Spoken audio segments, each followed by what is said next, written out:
Welcome to Twice 5 Miles Radio, fertile ground for conversations worth listening to and remembering. I'm your host, James Navé, always airing first on WPVM LP Asheville 103.7 and streaming online, WPVMFM.org, the voice of Asheville, heard all over the world, and on other community radio stations like KCEI, Cultural Energy Radio, coming out of Taos, New Mexico. Thank you, Walter Parks, for our theme song. WalterParks.com for more on Walter's music. Davine Dial, thank you for managing WPVM FM. We appreciate that. And we appreciate you, Robin Collier, for managing KCEI in Taos. If you would like to reach me, Navé at jamesnavé.com. Navé spelled N-A-V-E. I would love to hear from you. And I would like to remind you that we're sponsored by the Imaginative Storm Writing Project. If you would like to improve your writing, imaginativestorm.com is a great place to go and a great place to start that improvement. And today I have a friend on, Lyn Rothman, and Lyn and I have never met in person. Lyn is one of the members of our Imaginative Storm Saturday morning gathering, and I've gotten to know her by way of Zoom calls over a bit of a time now. And I love the way Lyn approaches storytelling. I know that Lyn has been in the world of entertainment, the world of arts, the world of writing, the world of engaging with people for many years. So her passion is people, her passion is storytelling, her passion is exploration. So Lyn Rothman, welcome to Twice 5 Miles Radio. I know that you have been involved in the world of writing for a long time and that you feel like you have a lot to say, a lot of stories to tell. So I would like for you to start by telling me what you would like for us to know about the world that you inhabit. What are some things that magnetize your curiosity? When I very first thought of writing a memoir, it started with a memoir, and it was basically because my husband was diagnosed with Parkinson's disease. It became a family disease, as a lot of these neurological illnesses do. And as my husband's got dementia, he started doing really very disturbing things. I wrote a journal every night about the day, about the terrible things that had happened in the day. As the journal progressed, I met somebody at a lunch, and she said, how are you surviving this terrible situation you're in? And I said, well, I write a journal.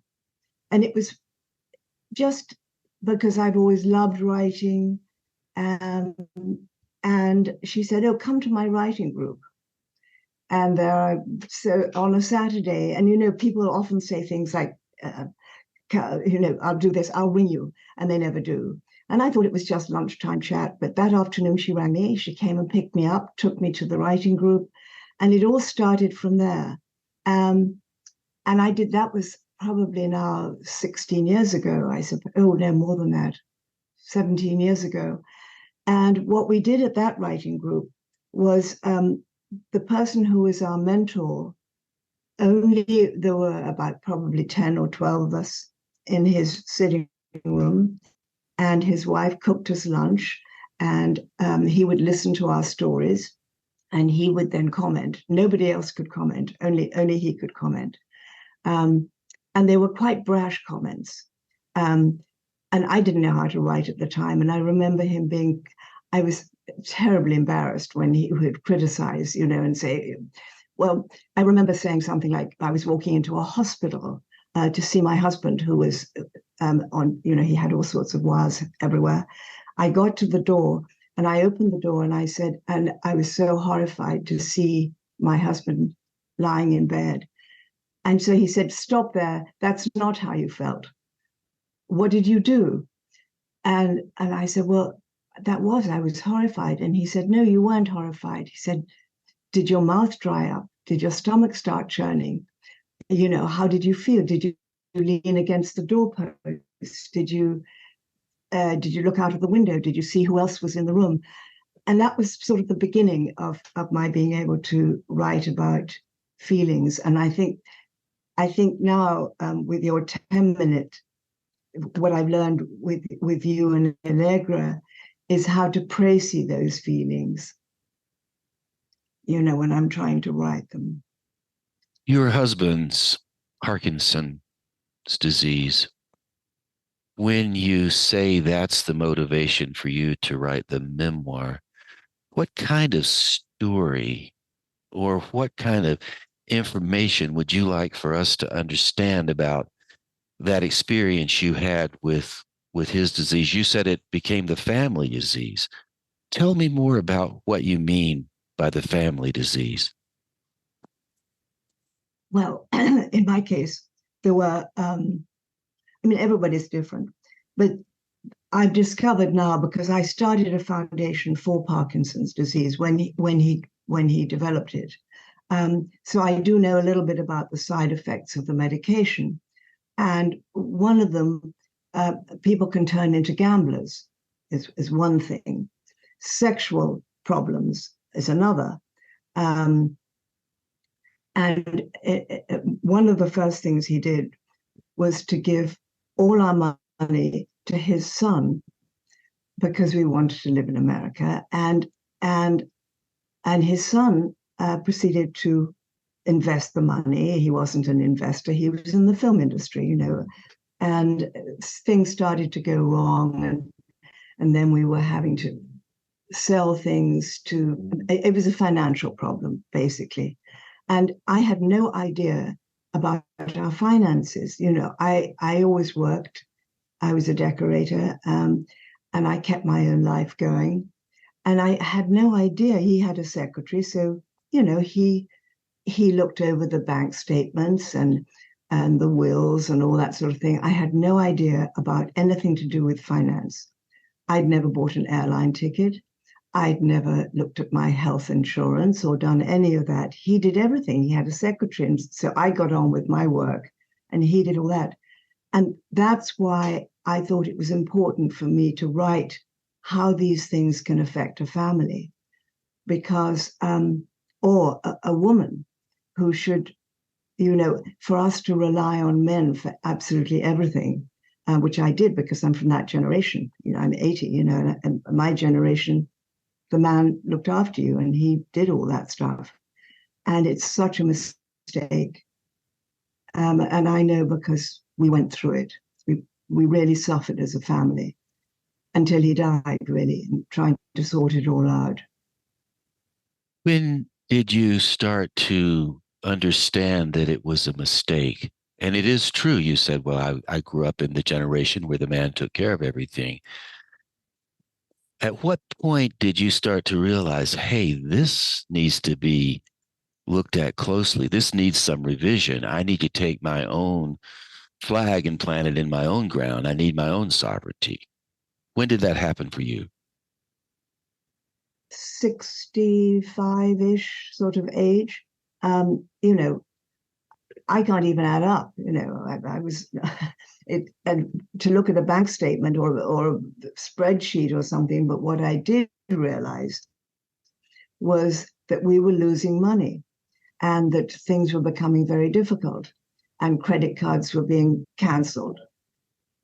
Suddenly my beautiful garden was dying because we couldn't afford to water the garden. So the gardeners were only coming sort of once every 3 weeks or something. So my lawn went, and I thought that this is ridiculous. We were living a wonderful life. How can it have suddenly gone wrong so quickly? So then I started to look at the bank statements, and then and another thing was asking for advice, asking people for help. I found that so difficult. And when I learned that you don't get help unless you ask for it, because nobody knows you're in pain. So I was very lucky. I was also in a 12-step program, so I had a sponsor and I could ask for help, and I learned to ask for help. And I learned to read a bank statement a bit. I realized things were going terribly wrong. And I had to take things into my own hands. And that's when I started really writing seriously, because for other people's sake, for other women who are in my situation. And I've discovered many, many people are. When you started to realize you had a deficit, which is I have no idea what's going on, did you teach yourself how to do it?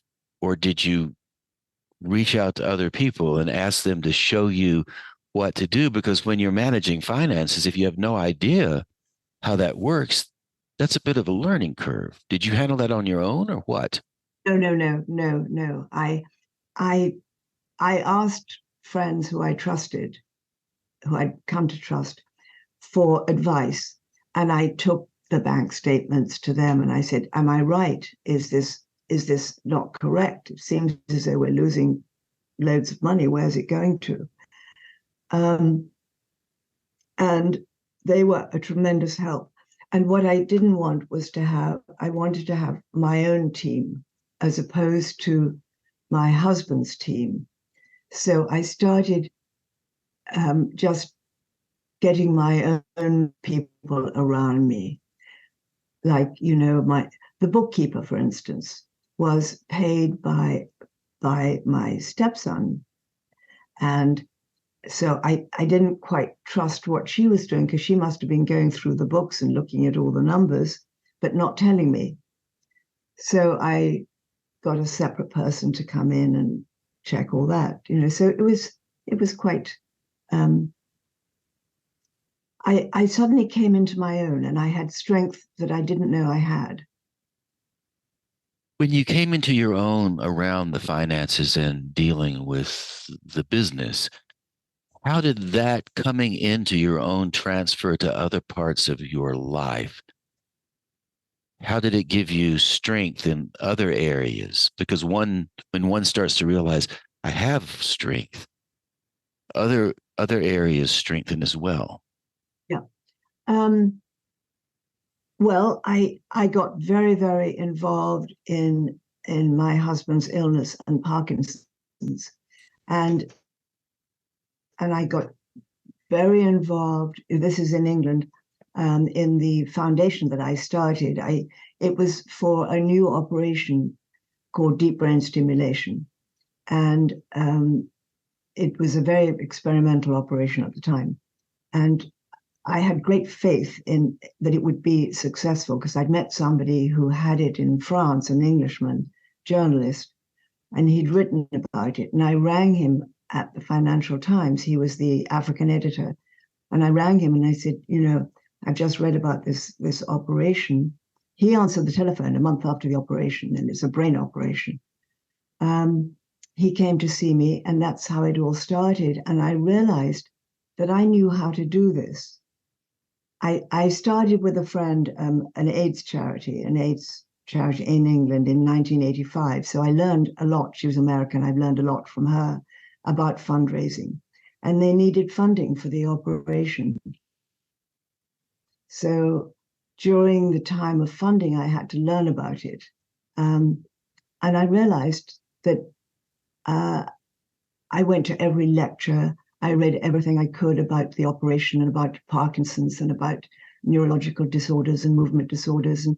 And I studied it, and I realized I wasn't such a moron about these sort of things, and I could actually learn and help people.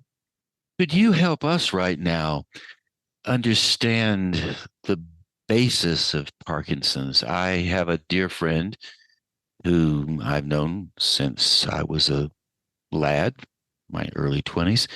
He now has Parkinson's, and I have other friends who have it as well. I think I know how it works. Can you help us understand the basis of what Parkinson's is about and why it's such a powerful disease that has such an impact on people? I think, first of all, when you're diagnosed, if you don't know anything about Parkinson's, um, it's terrifying. But so much research is being done now. I mean, I know someone in America who's doing something absolutely miraculous. this particular operation, deep brain stimulation, is a miracle. It changes people's lives. There are so many reasons. I mean, I wanted to know why, for instance, in the beginning. How can you diagnose it? Why? What are the symptoms? In my husband's case, the symptoms were shuffling. He shuffled, and I could feel, when I held his hand, I could feel the tremor in his hand. He didn't actually have dyskinesia, he had frozen Parkinson's. And also, handwriting gets very little.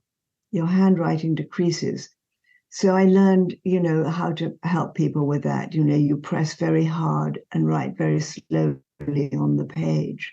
And I think it's terrifying to know that it's a chronic illness and you don't die of Parkinson's. You die of something like pneumonia or something related to it. And, my husband was 92 when he died. I mean, there was 22 years between us. So he had it for a very, very long time, and it was very slow. You can go on if you've had deep brain stimulation, for instance. I know people who went back to work and are still surviving because you can take out the electrode. They put an electrode into your brain, into your head, and stimulate the cells. And then you have a stimulator, like a remote control, which is then placed under anesthetic underneath your collarbone. So you can control the dyskinesia and the symptoms of the Parkinson's, and you can be turned on and turned off. It's battery operated, usually lasts 5 to 7 years. If there's a cure, they can take out the electrode and take away the stimulator. So none of the cells have been burned away, which was in the old days, they would burn the cells, which never grow again. What age range does Parkinson's disease usually affect? I know people who are older having it. What about younger people? What's the lowest age range that it can happen, and why does it happen, or is it a mystery? It's sort of a mystery, but it can happen young. They call it young onset Parkinson's, and it can happen in your 30s, 40s. Michael J. Fox, for instance, he was young when he was diagnosed, and he's done such amazing work. I mean, he's a phenomenon, really. Now, Michael J. Fox seems to really have worn that disease well in terms of the way he's interacted with the world. Do you know if he has used the deep brain stimulation? No, I hear that it was such early days. The deep brain stimulation was invented in France by two professors called Professor Benabid and Professor Pollack. So they were in Grenoble, and I am told that he contacted them. But as it was such early days, he chose to do another operation and not deep brain stimulation because it was so experimental at the time. But the person who became my friend, who I read about, because he wrote an article in the Financial Times about his operation, funded by the Financial Times in Grenoble, he took the chance because he was so dyskinetic and so, his life was in ruins, in tatters, and he decided to have the operation anyway. The BBC also funded half the operation, and they filmed his whole operation. And he was quite funny about it, actually, because one of the things he said to me, he said, would you believe it? It was in France, and it was a 14-hour operation, and I was awake the whole time. And he said, did they stop for lunch? No, they left me there with the electrodes in my head while they all went off for lunch. Deep brain stimulation, how long has it been in play now? 20 years, maybe. So now is it used regularly? Is deep brain stimulation used regularly now? And that's yes. If you're a candidate, yeah. On our team in London, to see whether you're a candidate. My husband was not a candidate because he'd had 2 brain operations from hits on his head previously. And so there was too much scar tissue to get to accurately put in the electrode. You mentioned earlier about the gambling. I've never heard that before. What kind of gambling happens when you have Parkinson's? Well, I don't know exactly, but with my husband, it was, I mean, he would want to invest in this and invest in that. And it wasn't gambling in Las Vegas, but a lot of people, I'm told, I mean, this is hearsay, they actually do start, doing Las Vegas type, casino gambling and gambling with large amounts of money and bankrupting families and that sort of thing. Flirtatious too, he was terribly flirtatious. That's part of it as well. And your husband was able to function for quite a while, you say. In the very beginning, he functioned quite well. Um, he still went to the office, and I wanted him to have. We actually subsequently we bought an office in London next door to us. It was an apartment next door to us where we moved his office so that he felt that he was actually going out and going into an office. But we always lived between London and Los Angeles. Well, actually, we lived between London and New York. And then it became too difficult when he was wheelchair bound. He had an ankle fusion and he was in a wheelchair. And it was really difficult, unless you're a billionaire, to have a limo to drive you. So we moved to Los Angeles, where we had a house, and it was lovely for him because we had a garden and he had different places to eat, and people used to come and see him, his old friends. He had a lovely life until the dementia started taking over. And then he was diagnosed with Alzheimer's as well. So that was a double whammy. It was difficult times. It was a long time and very slow, but he did manage to function quite well for probably 12, 14 years. So many people have health problems. I mean, we all are eventually going to have health problems, and we will all certainly die. When you were engaging in this process with your husband, how did you find the strength to keep on going? And what did you gain and what did you lose in the process? And how do you feel about all of it now? You're free, you're solo, grounded, working on your work. How did that work for you?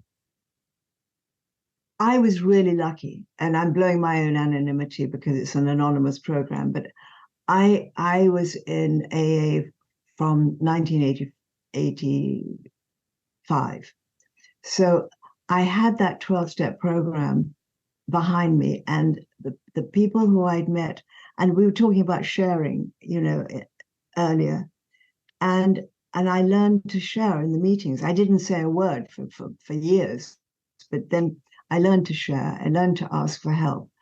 And instead of burdening my friends with, oh, poor me, the victim, I was able to do it at an AA meeting, which was absolutely wonderful, and everybody was so supportive and so kind. And I said, without AA, I don't know how I would have really done it. And then when I got into the writing group, that helped me enormously, to be able to exorcise it by writing what was going on. And I wrote it in great detail, which is why editing, I mean, I've got thousands of pages. Editing is so important for me because I was writing it as it was happening every day. And as he was dying, I've got all that written in great detail. And I think that writing does exorcise pain and suffering. And I think that's what the writing really got me through. And I learned it. In AA, you have what's called a fourth step, and you write your life story. What part did I play in my downfall? And so that was a great help to me, that fourth step. A lot of people I talk to on this show identify themselves as writers, and they generate poetry, they write books, they write this, they write that. You've written a lot. You said I have thousands of pages. How do you see yourself as a writer, or do you even identify yourself as a writer? Or are you just a person who writes and continues to write and explores the world through writing? How does that work for you? I've always find it difficult, on those forms, and it says profession. And I jokingly said at my writing group, I used to say, at what stage do you say a writer? I can't possibly say a writer.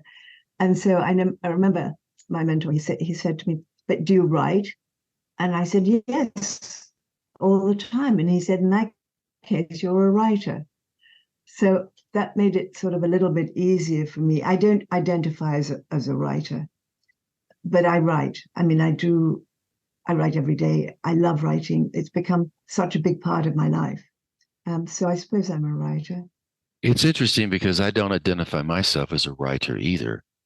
I will tell you that I Oh, come write. on now. You're a writer. Well, but the point isn't whether I am or whether I'm not. The question here is, how do we see ourselves? And I see myself as a person who writes. And I Yeah, me. like the idea of seeing myself as that more than I like the idea of identifying myself as I am a writer because I do so many other things. Me I'm too. I'm not able to say, well, I'm going to claim this category. The category of writer is a category I visit. Like I would go to the music group and play music with friends. So I would be a musician while I'm maybe playing my music, but when I leave, I'm not the musician anymore.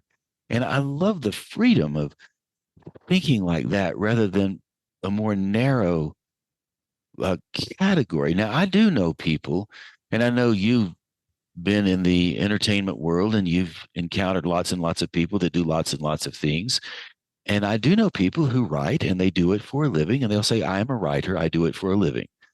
And yet, even those people sometimes shrug their shoulders and say, well, yeah, but I'm so much more. And that so much more part is what's interesting for me rather Yeah. than the category. Yeah, I agree with you absolutely. I feel, yes, you've clarified it for me. That's exactly how I feel because I do so much more than that. It's a full life. Thank goodness it's a full life. And it's important to inventory a bit and say, okay, wait a second. Let's pause for a moment and take an inventory of the so much more. And within that inventory, looking at all of the abundance that we have been able to create in our lives, it floats the boat in a really strong way for me to think of it like that. I come from a very English family, and I was made to be a debutante when I was 17 in England. And it's all so old fashioned now, you can't even believe it. But anyway, I was. And I remember there was something being written about my husband, and they described me. They said, they said, ex debutante. And I thought, I've been a decorator for so long and I've been published, and they call me an ex debutante. I was so upset. The debutante was the 17-year-old girl trying to figure out what to do next. So it could hardly be an ex, I don't suppose. So when you tell the stories that you want to tell in your writing, what are some of the stories you tell that you would like for us to hear? Can you tell us a personal story right now, something that is interesting for you, something simple, not complicated? I, I, I, I'm trying to work out how I describe a 37-year marriage to my husband when we had such a fascinating life and we did so many interesting things. And I'm trying to work out what I want to tell. Do I do it in a chapter? Do I do it in separate stories? I think I do over describe things maybe. But one of the things was going to China because my husband owned Chaplin Films, and they were it was easy for the Chinese after the Cultural Revolution, right afterwards, when they had no film, no books, no nothing, to relate to Chaplin. So we were invited by the government in 1977 to go. And I wrote every day, I wrote a long journal about that time in China. And then we went the following year when they signed the deal for the films, and we took two of our children, each 14, I had a 14-year-old, and my husband from a previous marriage had a 14-year-old, and we went to China. And I wrote about that in detail. It was such an extraordinary trip to see the first one. When we arrived, they were still in their Mao jackets with their little red books, and they'd been indoctrinated at that time. And everything was done through a translator. Even though the Minister of Culture spoke English, we were asked to speak through our interpreter. And so I wrote about all that. And it was just, and the next time when we went, only a year later, less than a year later, with the children, there were jeans and T-shirts, and they integrated. I mean, the change was so quick. It was hard to see how it had happened so quickly, how they became westernized so quickly.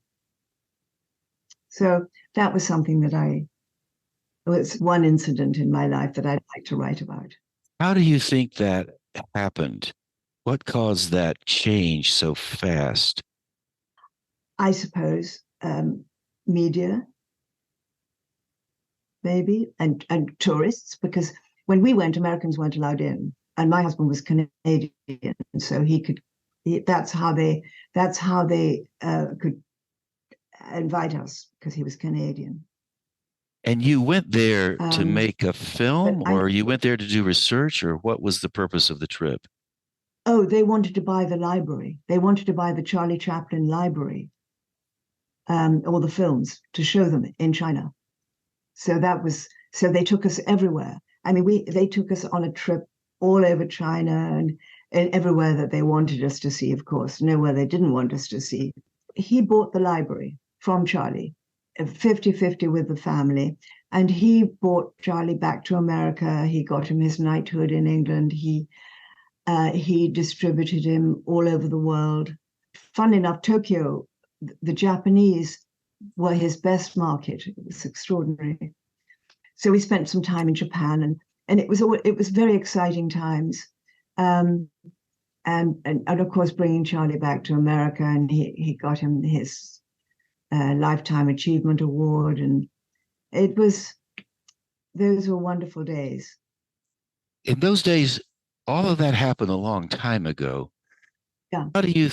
How would you like to take that experience and the other experiences you've had, and what would you like for people to know now about that time, and how do you think people can use that information that you have to enhance their modern view of the world?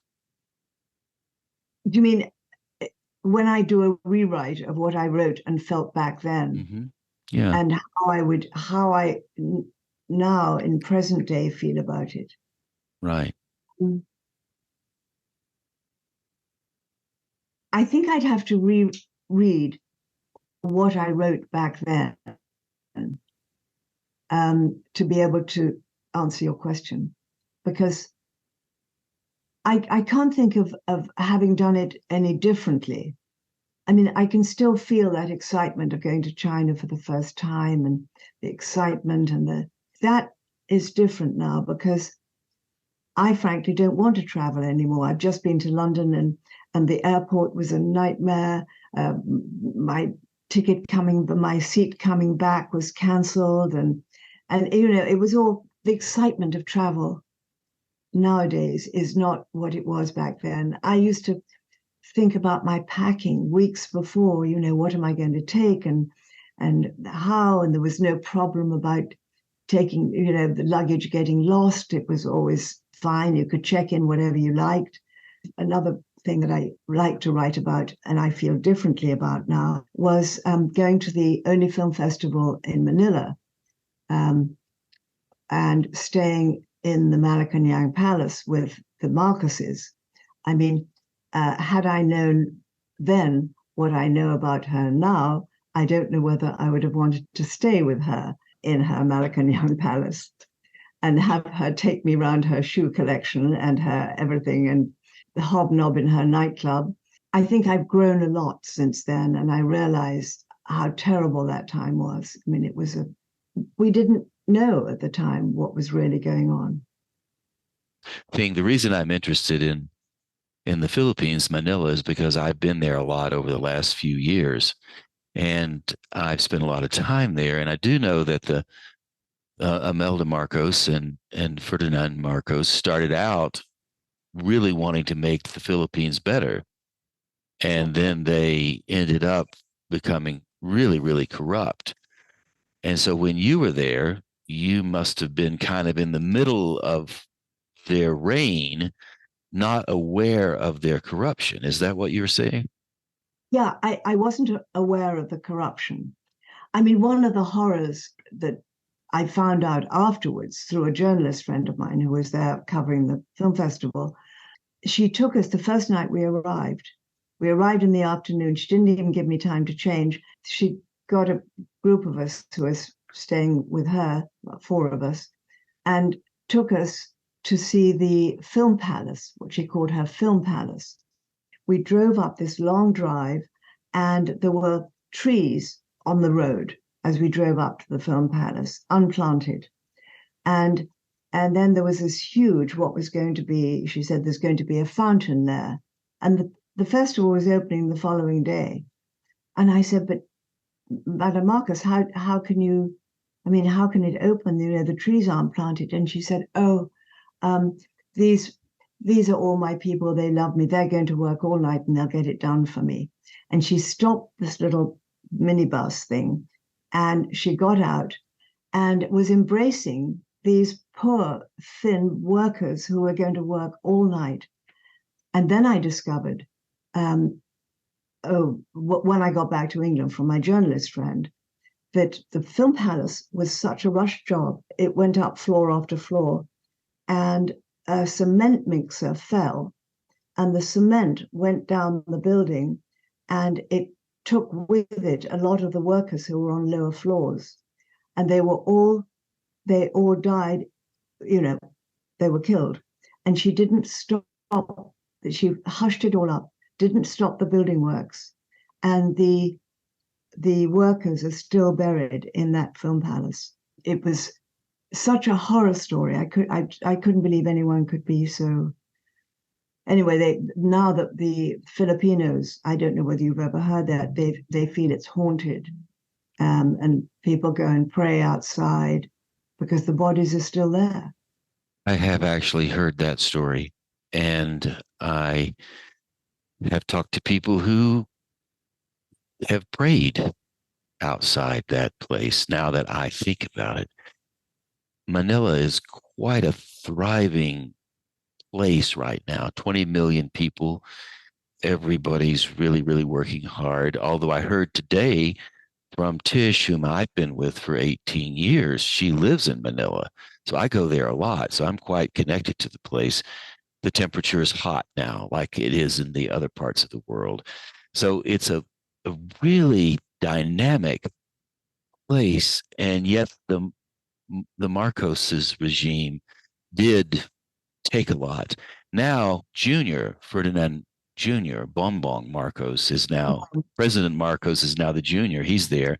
And some people say he's doing okay. I don't know. I don't know for sure. I'm not a journalist. Well, I met him several times when we were there. The And son. he was young then. And the daughter, Amy, I think she was called Amy, the daughter. Yeah. They were very nice, very polite, very. Mhm. Yeah, yeah. And so who knows what it's like. So that story is a very powerful story. And I get the sense that your confusion rises from the abundance you have. I have so many stories to tell. How in the world will I tell them all? And I don't, I need 5 lifetimes to tell these stories. Is that where you're coming from now? Uh, yes, that's exactly where I'm coming from. I have enormous guilt having experienced this Marcos situation. I don't know whether I should rewrite that. I felt walking into my bedroom at the Malacanang Palace. She had clothes. She'd had the measurements she got from our office in London. I had clothes in a cupboard in case I lost my luggage, evening dresses that she gave me. I've got photographs of my dressing table with makeup and scent and body lotion and everything. I mean, you can't imagine the spoiling and the fruit and anyway, luckily I got all the photographs. So where does the enormous guilt come from? That I accepted all this from somebody who I have no respect for at all lately. I mean, since I'd found out everything. So maybe that's a separate chapter. You were saying, what would I rewrite in today's terms? And that's one chapter. That's why I told you that's one chapter that I probably would rewrite with my thoughts today on how I felt about that trip. I would be really curious to read an exploration from you about the guilt, where it came from, why it was there, and how you are using it today. Have you absolved yourself of the guilt? Do you feel a weight? And if you haven't absolved yourself from the guilt, how would you do that? No, I absolved from the guilt. I mean, we were there on business. It was the Chaplin films were opening the festival. It was business. What I'd like to write is, had I known about Imelda's indulgences before I went, would I have accepted her generosity and everything? I wonder. It was so tempting. Would I stand by my principles? And Well, that's a powerful question, Lyn, and it's a question that we all can ask ourselves. I would like to say I would do this, this, this, and this based on my core beliefs. But when faced with the circumstances, would I? Maybe yeah, we'll never know, but it's really interesting to test yeah. yourself to see if you would or you wouldn't. I don't know. Is it called greed? I don't know. Maybe not greed, because it's not something you can take. Like greed is like, I want more and I want more and I Yeah, want more. yeah, yeah. I'm just thinking of, but there might be a greedy aspect about it. There might be a greed for the experience of being surrounded by that power, the glamour, the seeming vitality of the situation. And yet it's false in a way, because it's, once you leave, you have the memories. Was it satisfying? Did your soul come away feeling nourished? Maybe it didn't. Maybe it did. I don't know. It was so many years ago. I have to really go back and try and remember how I felt. I remember the excitement. It was all so glamorous. The reason I'm curious about it is because Tish Valles' grandfather and Ferdinand Marcos were in the war together, and they marched the Death March, the Bataan Death March. They lived through it, and they knew each other. And in fact, her grandfather was part of the wedding party when Imelda and Ferdinand got married. So I'm a little familiar with it all. So anyway, in conclusion, as we wind this up, what are some of the things that you are looking forward to? What are you planning on in the next year or so? Well, I have a wonderful new man in my life, and he has a house near Palm Springs in Rancho Mirage, which I've been fortunate enough to be able to decorate because I'm such a frustrated decorator still. And so that's been a huge joy. There are other things I want to do, like the garden and things like that. So I'm very excited about that. And also writing. I want to get my memoir in order. Also, I have my granddaughters at Oxford. She's just done a year in Japan.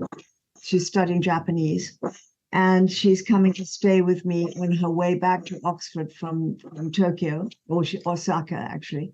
Lots of art exhibitions. Art is my big passion, as well as writing. Art is my big passion. There are so many art exhibits, and I'd like to go with the museum to do some trips with museums looking at art. So all these things are in the pipeline, depending on good health. Well, Lyn, thank you for taking the time to be on this show. And I really do appreciate it so much. And I'm glad to know you. And one day maybe we'll meet in person and have time to break Well, bread together. we're actually, that's one of the plans for the future, is to come back to Santa Fe, because I didn't meet you last time I came to see Allegra, and you weren't there. We'll be back. We will do it. We'll make a plan. So We will. thank you so much Yeah. for being on Twice 5 Miles, Lyn. I appreciate it. Thanks for asking me. I'm very flattered. And there you go, my friends. My conversation with Lyn Rothman. I enjoyed talking to Lyn. People often ask me why I invite somebody to come on Twice 5 Miles Radio. And the reason is really simple. When I meet somebody who has some kind of story to tell, somebody who likes to talk, like Lyn, for example, I invite them on the show. It's really compelling. I went to the WPVM-FM board meeting a couple of weeks ago when I was in Asheville.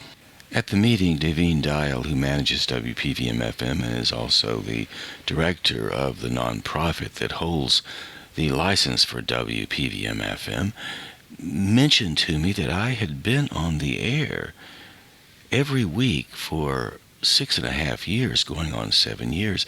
It seems like just yesterday when I started interviewing people, and I probably have 250 people now that I've interviewed like Lyn. I've done one show a week for all this time, and it really does mount up. And of course, you have the numbers. I probably have at least 250, 265 people I've interviewed. I could count them for you, but you get the idea. What I have learned in the course of the 7 years is, one, how to tell when somebody would be interested in doing a radio interview with me. And the second thing I've learned is how to listen, how to craft questions from what people are saying to me, how to pay attention to what is being said, and how to sense what the person would like to say after they finish what they're saying. And I've also learned that it's possible to shift the listening skills that I've learned from people to environments as well. It's really about awareness. Listening is only one part of it. Now, right now, I am recording this in an apartment. I am in Paris, in the 17th arrondissement. I'm here to visit my friend John Van Hasselt and to visit some other friends as well and to do a workshop. And I'm noticing things here. Paris is a romantic city, that is true. I was over in the 6th, which is the Latin Quarter, where the Bohemians once were, and I imagine there are some there now. I was there this afternoon, and I walked across the river and caught the subway or the metro and came straight to the other end of Paris, to the western end of Paris, where I'm renting an apartment for the week with Tish Valyez, who came this morning from Manila to meet me. So Manila, the Marcoses, the journey that Lyn took to Manila. Now Tish comes from Manila. So Manila is a town, Paris is a town, Asheville is a town, and Taos is a town. It's a privilege to be in these places. As I listen to this environment this afternoon, I hear the afternoon radios playing, maybe from another apartment across the street, or maybe from a car below, or maybe somebody walking by. Who knows? But I hear some music. I hear traffic moving on the street. I hear some pounding. Somebody's pounding outside. The room is relatively quiet. It's an oldish room. Most of the places that exist here at Paris, they're old. Been here for ages, and people have modernized them. So it's wonderful just sitting, letting the air come in, mid-September, September the 13th, late afternoon, around 6:30 p.m., and I'm listening to my environment. I'm listening to myself speak to you. I'm listening to the way my interior speaks to me. So I learned how to do greater listening during all these times I've spent with people in interviews talking to me. Occasionally, I'll get someone who sticks right to the story. can't get them off the rock. They will stick to their story, and you could tell, or I could tell, and you could too, they've told this story over and over and over again. Now take Lyn, for example. Lyn's told her stories many times. When you listen to Lyn tell her story, talk about her life, talk about the things she did, talk about going to Manila, talk about those people who are still buried under all that concrete, and that story is true. I took a tour of that building once. Carlos Celdran gave the tour, and it was a great tour because he would talk a little bit and he would say, walk this way, and then we would follow him around, and he told the story of how the concrete fell and collapsed and the people got buried and the theater went up anyway. It was a tragic story. We remember tragic stories. So Manila is there in my life. Paris is in my life. And you know, I've been coming here since 1985. And I've been visiting my buddy John Van Hassel. And John and I are going to do some furniture moving. He's going to take some stuff to storage next week. And after my workshop, I'm going to help him take some stuff to storage. He is rearranging things. So I'm going to be a mover in Paris. Not much romantic about it. I'm hoping the weather will be cool so things will be easy and we won't get too hot. Moving the stuff around town.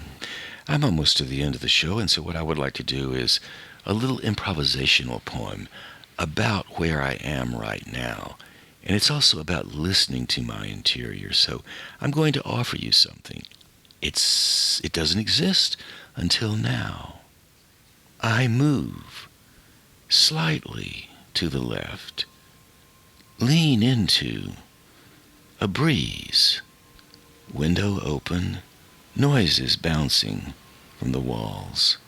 At last, peace on the curve between yellow and the expression of water. You and I exist in the eyes that surround us like fish floating in the sky.